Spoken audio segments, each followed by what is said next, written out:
பைந்தமிழ் தேர்ப்பாகன் பாரதியும் செக்கெழுத்த செம்மல் சிதம்பரனாரும் உலவியது மட்டுமல்ல,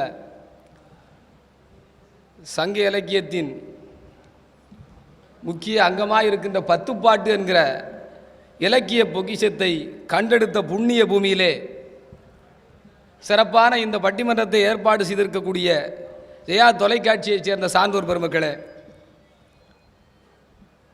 அமெரிக்காவிலே வாழக்கூடிய தமிழ் பெருமக்களால் உவகை புலவர் என்று அன்போடு அழைக்கப்படுகின்ற எங்கள் ஆற்றல் மிக்க நடுவர் அவர்களே, இருபக்கமும் பேசி அமர்ந்திருக்கின்ற நல்ல உள்ளங்களே, அருமையாக கூடி ரசித்துக் கொண்டிருக்கக்கூடிய நல்லிதயங்களே, அத்துணை பேருக்கும் என்னுடைய பணிவான வணக்கத்தையும் பொங்கல் நல்வாழ்த்துக்களையும் தெரிவித்துக் கொள்கிறேன். நடுவர் அவர்களே,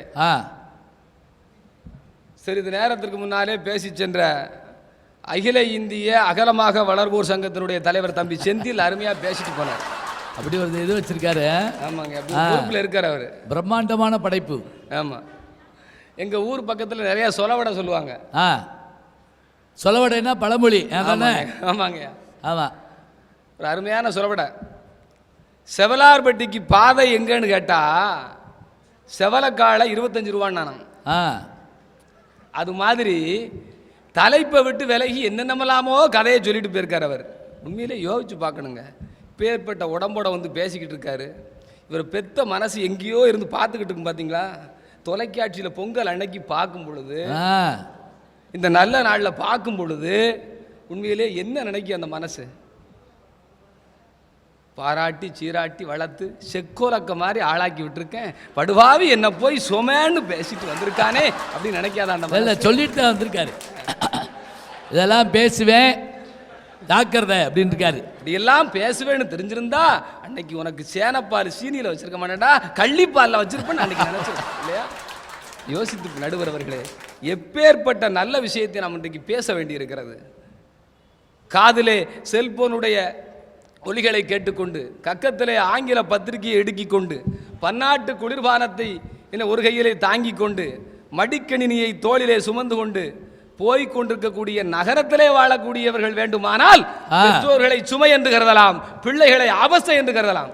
ஆனால் பண்பாட்டு வேர்களையே தங்களுடைய வாழ்க்கையின் அடித்தளமாக நினைக்கிற கிராமத்தின் தேசமான இந்தியாவில் உள்ள மக்கள் அப்படி நினைக்கவே மாட்டாங்க.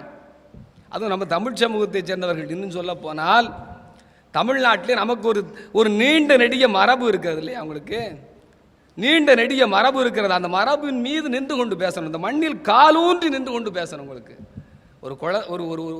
ஒரு இளம் பெண்ணுக்கு திருமணம் ஆகிறது சொன்னால் ஒரு 6 மாதத்தில் அவளுக்கு குழந்தை தாயாகிற பாக்கியம் இல்லைன்னு வச்சுக்கோங்க, உடனே போய் மாரியம்மன் கோயிலுக்கு போய் அந்த வேப்ப மரத்தில் போய் தொட்டில் கட்டிட்டு வருவா தெரியுமா உங்களுக்கு?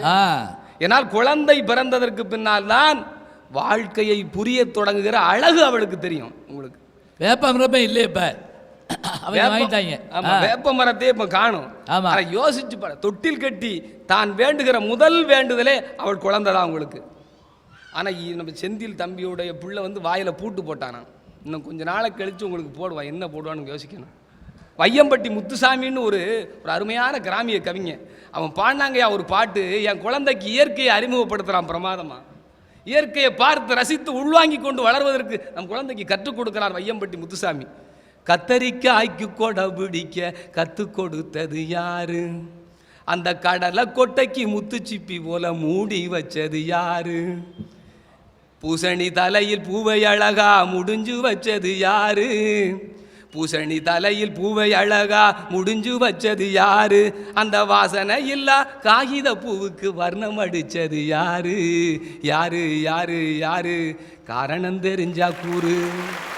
என்னென்ன விஷயங்களை நம் பெரியோர்கள் கற்றுக் கொடுத்திருக்கிறார்கள். அதையெல்லாம் விட்டு முதுமையை மலமையும் தூக்கி முதுமையை மழலையும் தூக்கி எறிங்கன்னு சொல்றீங்களே ஐயா. கடைசியாக ஒரே ஒரு செய்தி, நம்முடைய அப்பத்தா, நம் வீட்டில் இருக்கக்கூடிய நம்முடைய தாத்தா சாதாரண உளநல ஆலோசகர்கள், அவர்களெல்லாம் வாழ்க்கைக்கு வழிகாட்டக்கூடிய ஒரு மருத்துவர்கள். இந்த குழந்தை எப்போ அழும், ஒவ்வொரு 24 மணி நேரத்தில் பகலில் அழுதா அந்த குழந்தைக்கு என்ன செய்யுது, ராத்திரி அழுதா என்ன செய்யுது எப்படின்றது தெளிவாக அவளுக்கு தெரியும். அவன் வீட்டில் உள்ள இளசுகளுக்கு சொல்லுவா, குழந்தை அழுதா ஒன்றும் செய்ய வேண்டாம், அரை செங்கில் மோரை எடுத்துகிட்டு வந்து கொஞ்சம் அதில் கொஞ்சம் காயத்தை போட்டு கரைச்சி கொடு, குழந்தை அழுதுரும், அழுதை நிறுத்திடும். நம்ம தூக்கி போட்டு என்ன செய்வோம், நேராக எம்டி டாக்டர் எங்கே இருக்கான்னு தேடி ஓடத்தானே செய்தோம். அப்போ வீட்டுக்குள்ளே ஒரு மருத்துவராக இருந்து வழிகாட்டுகிறார்களே, யோசித்து பார்க்க வேண்டும். கடைசியாக சொல்லுகிறேன் நடுவர்களே, இது பொங்கல் திருநாள், இயற்கைக்கு நன்றி சொல்லும் திருநாள். நம்மை சிறு வயதிலே இருந்து நம்மளை பெற்று வளர்த்து பாராட்டி சீராட்டி வளர்த்த அந்த முதுமைக்கும் நன்றி சொல்லக்கூடிய நல்ல திருவிழாவாக இது வளரட்டும் விளங்கட்டும் என்று சொல்லி முதுமையும் வளலையும் வாழ்க்கையின் கொண்டாட்டத்தின் அடையாளம் என்று சொல்லி நல்ல தீர்ப்பு தாருங்கள் என்று கேட்டு விடைபெறுகிறேன். நன்றி, வணக்கம்.